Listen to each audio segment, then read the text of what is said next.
Good evening, and welcome to our first Kaos Baseball installment of 2011. Today my guest will be Rocky, GM of the Never Sweats. Welcome to the show. Thank you. It is a pleasure to be here. Is everything okay? Yes, my team is currently 3-3 and just one game back in the division. A gun is hitting for me and Verlander is pitching big. Why would you ask? I don't know, you just look a little blue. Thanks, Dick. I thought you said you were going to change it. If I were to do that, I was afraid nobody would recognize you.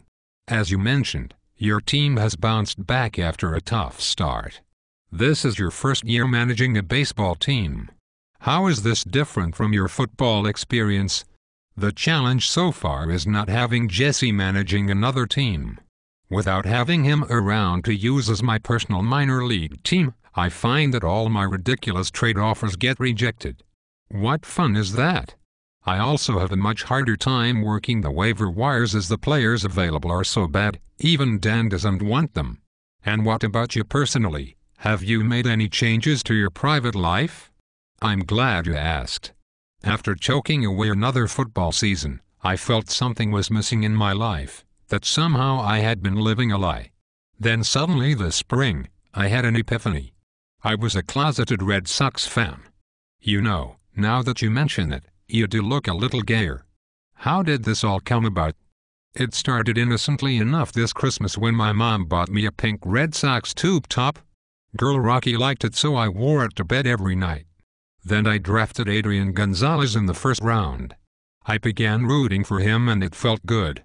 It all culminated on Saturday night when he hit the 3-run homer against the Yankees to win the ball game. I was so excited that I wet myself. I see, and what would you say was the most difficult part of going from a Yankee fan to a Red Sox fan? Take a look for yourself. I would have to say it was getting my nuts cut off and having my penis turned inside out into a vagina. Yes, most Red Sox fans are just born that way like Dan, so it is not as tough on them. How did your family take it?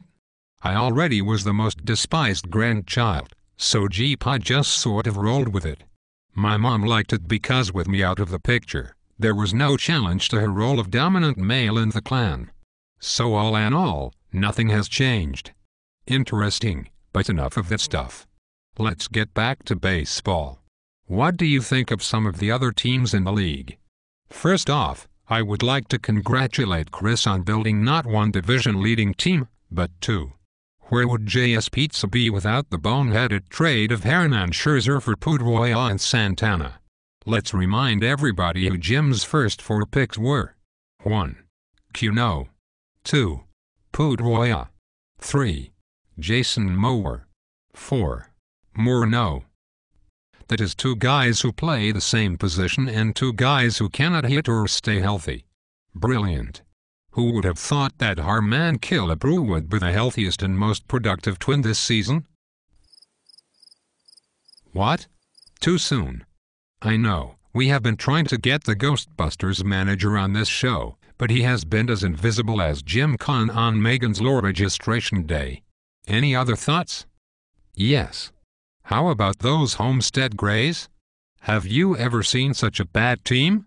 Perhaps in an effort to improve, Boomer should replace his pitchers with batting tees. I believe the tees will pitch to less contact. And what the hell is Dan thinking? I offered him many pitchers I have grabbed off the waiver wire in return for his top hitters. Just today he declined an offer of Vin Mazzaro for Josh Hamilton. What the hell is he thinking? Also, I see that Craig's team is struggling. Really? With all that pitching? Maybe he should try playing Lester at first base. Who could have saw that coming? Oh, wait. Everybody did. Finally, what is the story with this guy Marvel?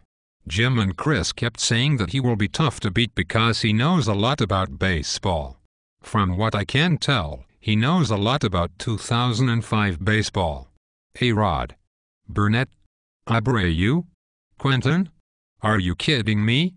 Hey, John. I think Andrew Jones and Eric Chavez are available too. Who do you think you are, Brian Cashman? Way to make friends, Rocky.